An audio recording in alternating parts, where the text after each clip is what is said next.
पूज्य गुरुदेव से समय लिए थे और पूज्य गुरुदेव सूर्य ग्रहण में थे। गुरु महाराज को लेके आ रहे थे टैक्सी से, जो ब्लड प्रेशर की बीमारी थी, चेक कराने लगा। गुरुदेव पूछते हैं आपका उम्र कितना है? 70 वर्ष। गुरुदेव कहे पका आम किस समय गिर जाएगा कोई ठिकाना नहीं।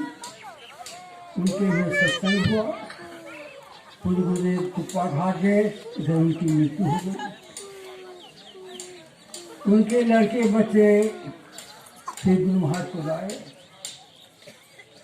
और उनकी माता जी जितना नहीं रोना चाहिए उतना रोई। गुरुदेव क्या कहते हैं, आपके पति राय बहादुर साहब इस सत्संग में बैठे हुए हैं और सत्संग की वचनों को सुन रहे हैं। जो जीवन में सत्संग करते हैं, मरने के बाद भी सत्संग करते हैं। वह दृष्टि तो हमको नहीं है, जिसकी पुकार होती है पहुँचते हैं। भूमि बाबू भी सत्संग में बैठे हुए हैं और सत्संग के वचनों को सुन रहे हैं। पूज्य गुरुदेव छपरा में थे, वहाँ से कुछ दूरी पर एक घटना घट गई जो गुरु महाराज भी देखने के लिए गए थे। एक ब्राह्मण थे, उसको एक लड़का था। लोगों ने कहा क्योंकि विवाह कर दीजिए, कथा भी लग गई और बारात भी गई, लेकिन लड़के के पिता नहीं गए। विवाह करके आए, रात ही वो मर गए। उनको देखने के चींटी की धार की लोग पहुंचे। देखिए एक ही ब्राह्मण और एक ही लड़का, देखिए विवाह करके आए और रात ही मर गए। मरने के बाद क्या होता है, दाह संस्कार। जो हाथ में है, इस हाथ में सामान मिला तो नहीं, उस हाथ में सामान मिला, हटिया नहीं था। सब लोग बाकी हो गए कफन के लिए। लड़के के पिता ने कहा अम्मू घर जाइए तो देखिए कफन रखा हुआ है, अब भी कटा हुआ रखा हुआ। आप जानते थे मेरा लड़का मरेगा, तब लोग बांस कटवा के रखे थे और कफन मंगा के रखे थे। लड़की के जीवन को बर्बाद क्यों किया? ब्राह्मण ने कहा मेरा लड़का इतना ही उम्र लेकर आया था, ये जो पूछा हुआ है बेटी है, तुझे भोजन बना के खिलाएगी और भजन करेगी।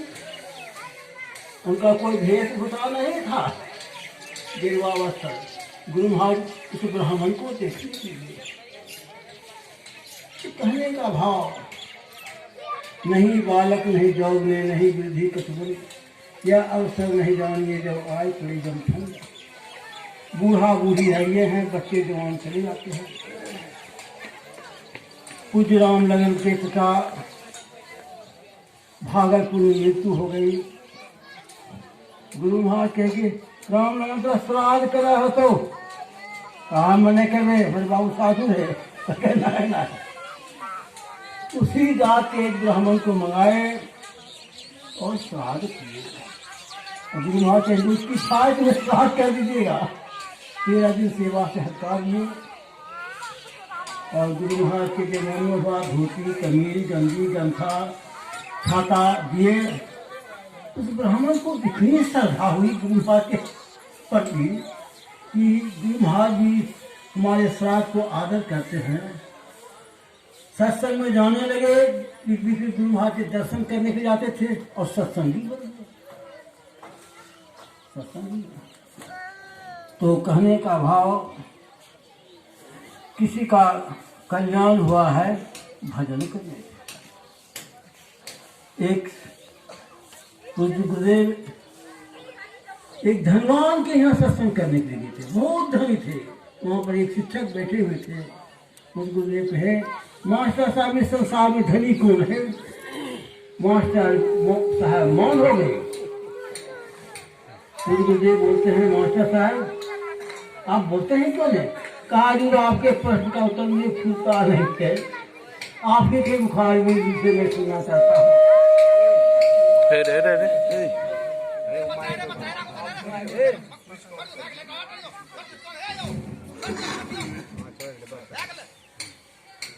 पूज्य गुरुदेव कहे, जो भजन करता है वही धनी है। इसलिए कबीर साहब ने कहा, कबीर सो धन संचिए जो आगे को हो, शीश रहे गाठी जात न देखा। इस संसार में सुख से रहने के लिए बहुत इंतजाम करते हैं। जो मेरा लंबा जीवन है उसको सुखमय बनाने के लिए ध्यान और सत्संग है। मुझे गुरुदेव जमालपुर में बोल रहे थे, जब तक हम मोक्ष को नहीं प्राप्त करेंगे रोना पिटना लगा ही रहेगा। और खुद गुरुदेव बोले, भगवान बुद्ध को 550 जन्म मिला मोक्ष प्राप्त करने में। अब खुद गुरुदेव बोले, मुझे कम समय में और कम कष्ट में मैंने मोक्ष प्राप्त किया। ये बाबा साहब कैसा रहा। भगवान राम भगवान कृष्ण गुरु रूप में आए, उन्होंने गुरु की बहुत सेवा की। भगवान राम आधी रात तक गुरु की सेवा करते थे, भगवान कृष्ण की सेवा करते। मीराबाई, सहजोबाई, दयाबाई। एक मैं सुना के मैं समाप्त कर दूंगा। पूज्य बाबा मसाहे स्वामी जी मेरे नाम से एक पत्र लिखा था। पत्र को हमको सुरक्षित से रखना चाहिए, लेकिन नहीं रख पाए। इसमें लिखा हुआ था, पूज्य गुरुदेव ऑपरेशन करा के आए, कहाँ कहाँ के लोग दर्शन करने के लिए आए गुरु महाराज के पास, लेकिन सतुहार का एक भी सत्संगी नहीं आ सका। मैं भी नहीं जा सका। ये बात बोलते तो सतुहार वाला को बहुत चोट लगता है। भरी भी सभा में मेरा निंदा करता, तो मेरी निंदा नहीं हुई। पूज्य गुरुदेव अपने सेवक के साथ बैठे हुए थे। साहिबा सत्संग मंदिर के हॉल के बगल में कोठरी में ध्यान में बैठे थे। पूज्य गुरुदेव कहते हैं, साहिबा को बुलाइए। जब गुरुदेव महाराज का आदेश हुआ, साहिबा को उठा दी ध्यान से, और गुरु महाराज को हाथ दे के कुछ आदेश हो। गुरु महाराज कुछ नहीं बोले, फिर चले गए ध्यान करने के लिए। और जैसे ध्यान करने के जाते फिर गुरु महाराज कहते, साहिबा को बुलाइए। इस तरह 4 बार हो गया। साहिबा आते थे जाते थे। 5वां बार बहुत हल्ला शुरू किया, साहिबा को बुलाइए, साहिबा को बुलाइए। कुछ संशय कहते, साहिब जी आते हैं तो गुरु महाराज कुछ नहीं बोलते हैं, और चले जाते हल्ला शुरू कर देते हैं। तो कोई उपाय नहीं सूझा, तो कुछ संशय कहते हैं, राम लगन और साहिब जी एक गाँव के हैं, राम लगन को भेजा जाए। जाकर जो है उनको उठा दिए। क्या बात है जी, को बुला रहे हैं। कुछ साहिबा बोले, राम लगन इतना दिन कुप्पा घाट में रहे, नहीं जान पाए कि गुरु महाराज को क्यों बुला रहे हैं। मैं कुप्पा घाट का व्यवस्थापक हूँ, गुरु महाराज की ठीक ठीक सेवा नहीं हो रही है, इसलिए हमको बार बार बुलाते हैं। आप लोग जाइए और सेवा में तैनात हो जाइए। इतना बात कहे पूज्य गुरुदेव पुकारना बंद कर दिया। अब लिस्ट बनने लगा, 2 घंटा ये सेवा में रहेंगे, 2 घंटा ये सेवा में रहेंगे, 2 घंटा ये सेवा। शाही स्वामी को 4 बजे भोर सेवा करने का मौका मिला। साहिबा गुरु महाराज के पैर को दामने लगे। पूज्य गुरुदेव कहते हैं, साहिब जी आपको सेवा करने का कभी मौका मिला है? जो हमको सेवा करने का कभी मौका नहीं मिला है। तो गुरु महाराज अपने हाथ से दाहिना हाथ से साहिबा के माँ को मचोड़ते हैं और सिखलाते हैं। जो गुरु की सेवा करते हैं, गुरु उनको ऊपर उठा देते हैं। सत्संग नित्य और ध्यान नित्य, यह भी गुरु की सेवा है। सुखदेव बाबा बोले गुरु महाराज से, हजूर हमारा ध्यान फिरा करेंगे, फुर्सत नहीं मिले थे, कुप्पा घाट हमेशा लिखे पढ़ी करा पड़े थे। गुरु महाराज क्या के, आप मेरा काम करते थे, हम आपका काम करते। एक दिन जाके प्रणाम किए, जो जाके सतुहर, आपका मन चंचल बहुत देखते हैं, जहाँ आप जाइए वहीं हम भी जाएंगे। एक बार जो है कुछ बाबा जो है कहीं गुरु महाराज कहीं बाहर सत्संग प्रचार के लिए गए थे, और कोई भक्त साहिबा को भी ले गए थे। साहिबा पता लगाते थे गुरु महाराज के दिन कुप्पा घाट पहुँचेंगे। भीतर डरते भी थे कि मेरे अनुपस्थित में तुम बाहर क्यों चले गए।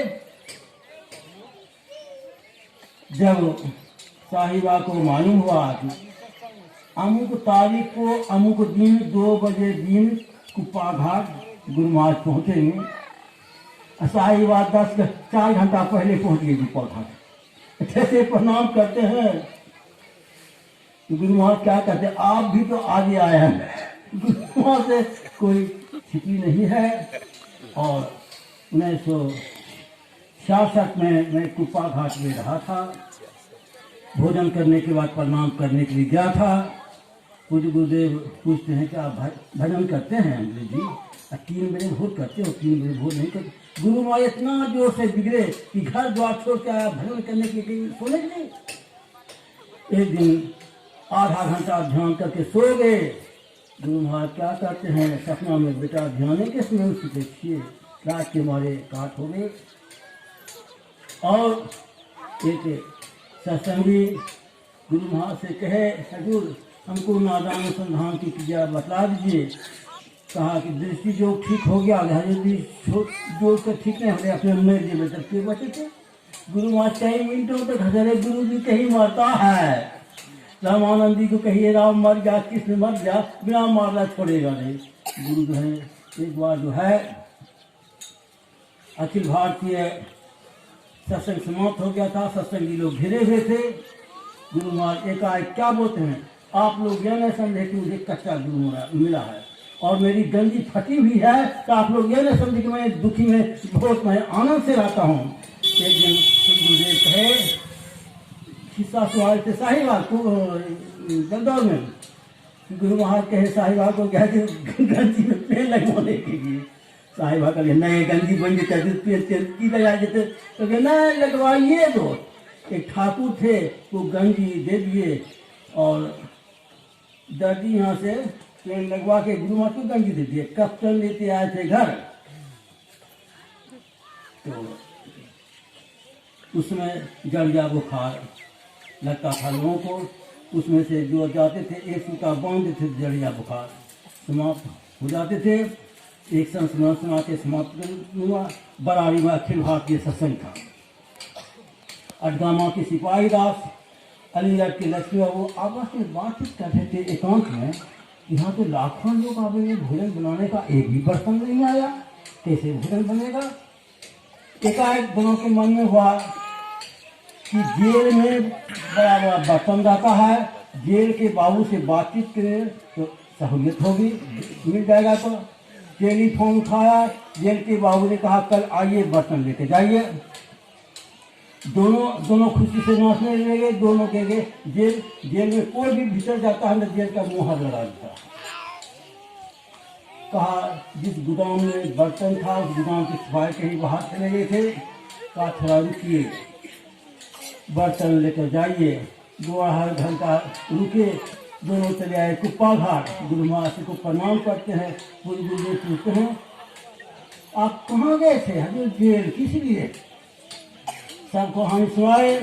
पूज्य गुरुदेव क्या कहते हैं, तुम दोनों उस जन्म में ऐसा गलत कर्म किया था कि इस जन्म में बहुत दिन जेल में भुगतना पड़ता। कि सत्संग की जो सेवा कर रहे हो 2.5 घंटा में जेल होकर चले आए। तो जो सत्संग करवाए हैं उनके लड़के बच्चे, उनको दीर्घायु हो और किसी का कल्याण हुआ है। सत्संग और ध्यान करने से, भजन करने से, भजन का माने की रात भर झाल बजाना सब आते संतों के बताए हुए ढंग से जो सत्संग करते हैं उनका कल्याण होता है। बोलिए श्री सद्गुरु महाराज।